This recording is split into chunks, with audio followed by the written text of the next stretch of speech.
Over the past couple of months, there was nobody who got hate from NBA fans more than Dallas Mavericks GM Nico Harrison. Though you know who doesn't laugh at Nico and instead maybe even looks at him as an inspiration? Other NBA GMs. As everybody not living under a rock knows, on the night of February 2nd, 2025, the hearts of Mavs Nation were broken, as their hero, Luka Doncic, was traded to the Los Angeles Lakers for a package revolved around Anthony Davis in the most shocking trade in the NBA, and maybe even in all sports history. Ever since then, Nico has been nothing but roasted, but today I'm going to show you what Nico's thought process was, and why not only is he smarter than you realize, he may also inspire other NBA GMs to operate in ways previously thought impossible. Early February, Luka changed the NBA forever, but said trade wasn't the only recent NBA altering move. The move I'm referring to wasn't made by any GM. Instead, was rather made by Commissioner Adam Silver when he implemented the second apron rule. When a team's salary exceeds $182.5 million, a team can no longer send out multiple players in a trade. They can't use a mid-level exemption, and their picks could potentially be frozen at the bottom of the draft automatically. Basically, if you're a second apron team, you are stuck with the current iteration of your franchise. Adding new impact players to the roster becomes nearly impossible. Just look at this past deadline. Any other year, Jimmy Butler would be a Phoenix Sun, but due to the second apron, Phoenix could only make a player-for-player trade, and with Bradley Beal having a no-trade clause, a Butler to the Suns trade became impossible. That is the danger of being a second apron team. If your expensive roster doesn't work out like it didn't in Phoenix, not only can you not improve your roster via trade, you will also lose out on high draft selection, meaning your nightmare, costed bottom of the league team, is stuck and will only get worse long before better.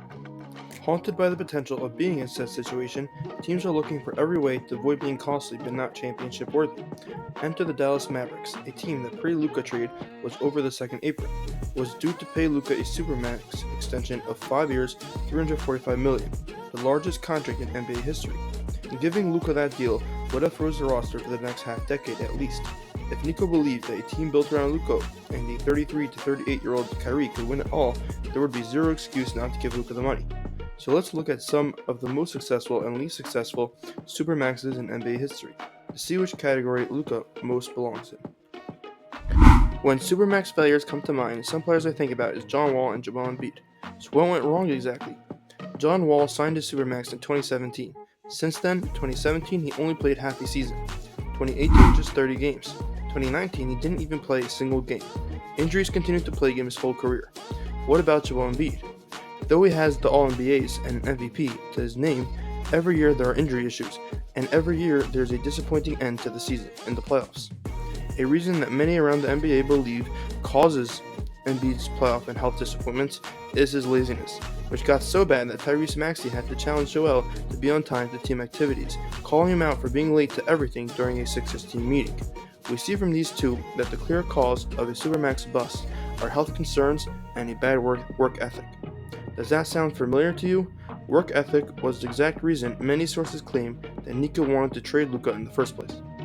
According to The Athletic, the Mavericks front office was dismayed by Luka's fluctuating weight, as well as his taste for beer and hookah.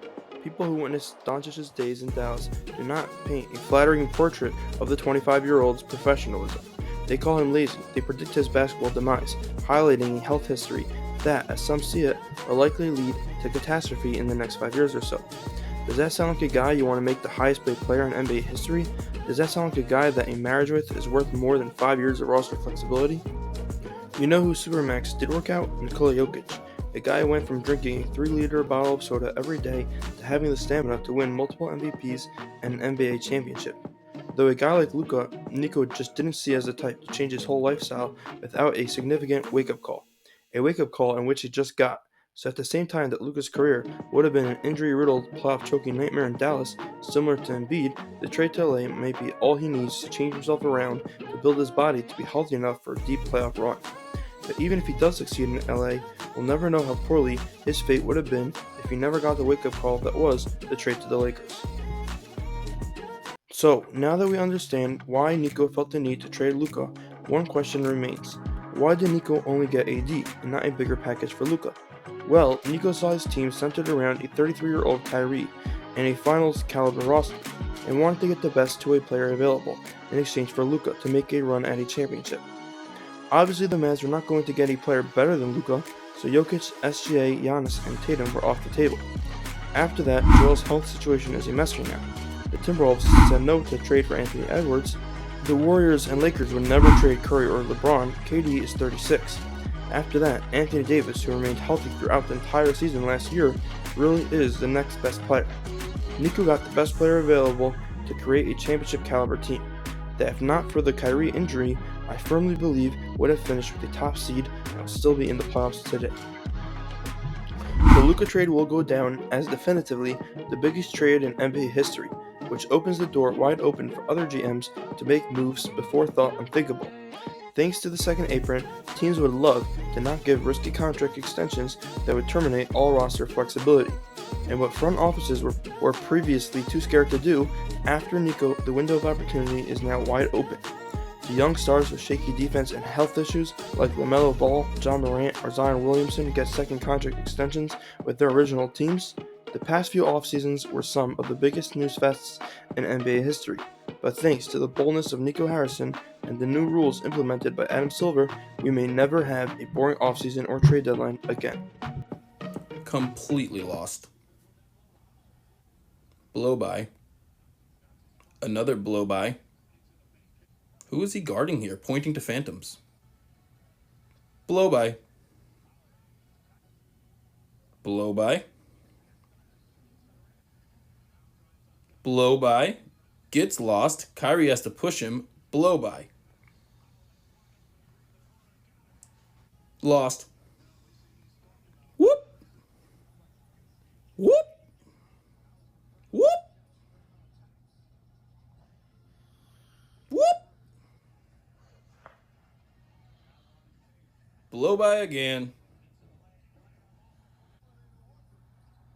What's he doing? What is he doing? Whoop.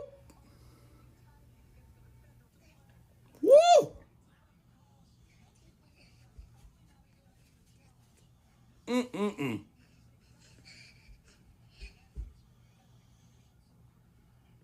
Luka Doncic defense, ladies and gentlemen.